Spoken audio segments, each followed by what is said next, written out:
The Churning of the Milk Ocean Part 2, Srimad Bhagavatam Canto 8, Chapter 8.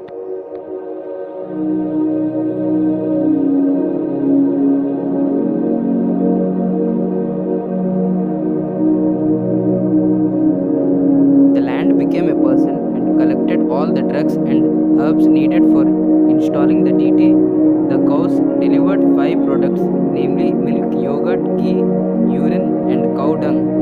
And spring personified collected everything produced in spring during the months of Chaitra and Vaishakha, April and May.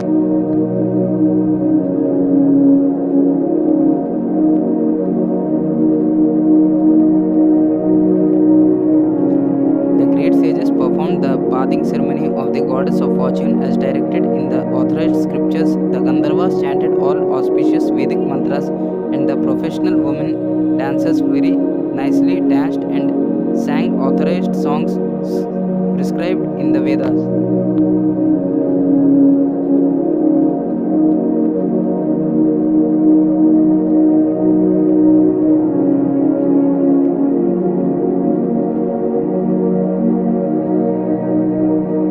The clouds in personified form beat various types of drums known as mridangas, panavas, murachas, and anakas.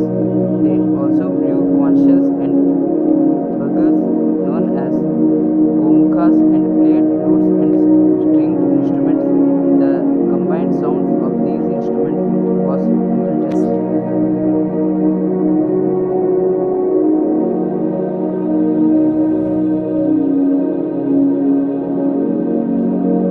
Thereafter, the great elephants from all the directions carried big water jugs full of Ganges water and part the goddess of fortune to the accompaniment of Vedic mantras chanted by learned brahmanas.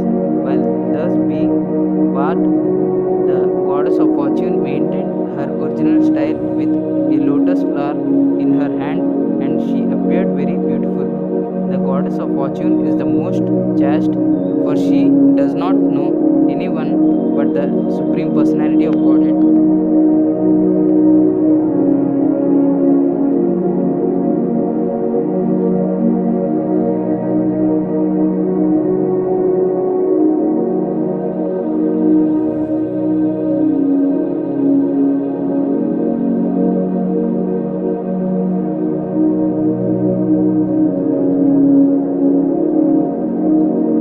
The ocean, which is the source of all valuable jewels, supplied the upper and lower portions of a yellow silken garment.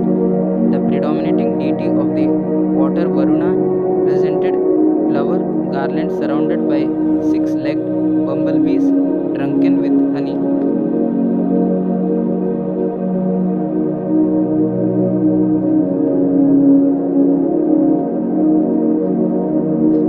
Vishwakarma, one of the Prajapatis, supplied varieties of decorated ornaments. The goddess of learning, Saraswati, supplied necklace. Lord Brahma supplied a lotus flower, and the inhabitants of Nagaloka supplied earrings.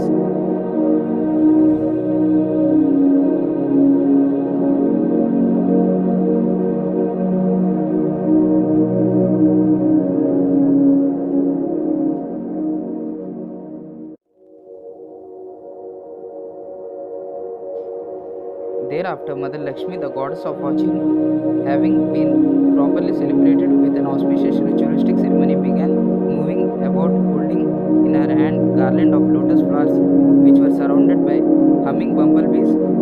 Smiling with shyness, her cheeks decorated by her earrings, she looked extremely beautiful.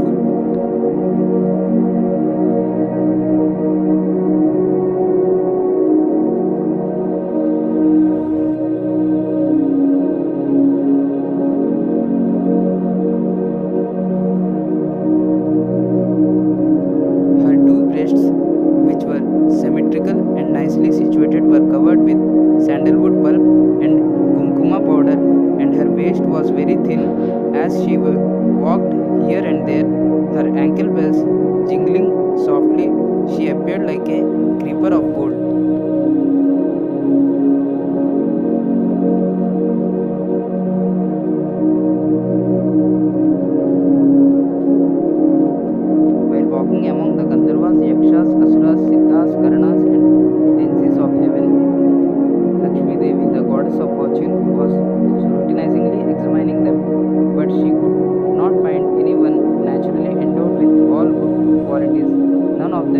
was devoid of faults, and therefore she could not take shelter of any of them.